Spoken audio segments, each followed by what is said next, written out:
Hi, நான் அட்வைகர் லோகேஷ் சிவசங்கர். ரீசெண்டா தினேஷ்ன்றவர் திருப்பூர் ஒரு முருகர் கோயிலுக்கு போயிருக்காரு. அங்க முருகர் கோயில்ல போகும்போது என்ன ஆச்சு, உண்டியல்ல தவறுதலா அவரோட 1,00,000 மதிப்புள்ள ஐபோன் உள்ள விழுந்துட்டு இருக்கு.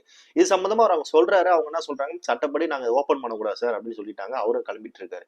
அப்புறம் 2 மாசம் கழிச்சு 20ஆம் தேதி டிசம்பர் மாசம் அவங்க ஓபன் பண்ணிருக்காங்க. ஓபன் பண்ணி அவருக்கு இன்டிமேட் பண்ணிட்டாங்க, சார் உங்களோட போன் இங்க தான் இருக்கு. ஆனா சட்டப்படி உண்டியல் விழுந்தது கோயில் சொத்து, அதனால கொடுக்க முடியாது அப்படின்னு சொல்லிட்டாங்க. இந்த விஷயம் அறநிலைத்துறை அமைச்சர் சேகர்பாபு சாருக்கு போயிருக்கு. அவரும் என்ன சொல்றாருன்னா, இது சட்டப்படி கோயில் சொத்து கோயிலுக்கு தான் போகும். உண்டியல் என்ன விழுதோ அது திருப்பி கொடுக்க முடியாது.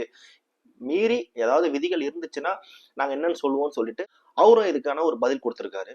இந்த மாதிரி விஷயம் இது புதுசு கிடையாது, ஏற்கனவே நடந்துருச்சு. சங்கீதான்றவங்க கேரளால இருந்து வந்திருக்காங்க. அவங்க பழனி முருகர் கோயிலுக்கு போயிருக்காங்க.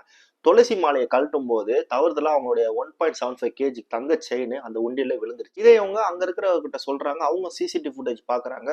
அங்க அறங்காவலர் குழு தலைவர் என்ன பண்றாங்கன்னா, ஃபுட்டேஜ் பார்த்துட்டு இந்த பொருளை நாங்க திருப்பி கொடுக்க முடியாது, வேணும்னா நாங்க வேற ஒரு வாங்கி கொடுக்குறோம்னு சொல்லிட்டு அதே மாதிரி அதே மதிப்புள்ள ஒரு செயினை அவங்களும் வாங்கி கொடுத்துட்டாங்க. இப்போ சங்கீதா அவர்களுக்கு நடந்த மாதிரியே தினேஷுக்கும் நடக்குமா அப்படின்னு நம்ம பொறுத்து இருந்தா பார்க்கணும். ஓகே, நான் வேற ஒரு வீடியோல சந்திக்கிறேன். Thank you so much. See you again. சட்டம் அறிவீர், பயன்பெறுவீர்.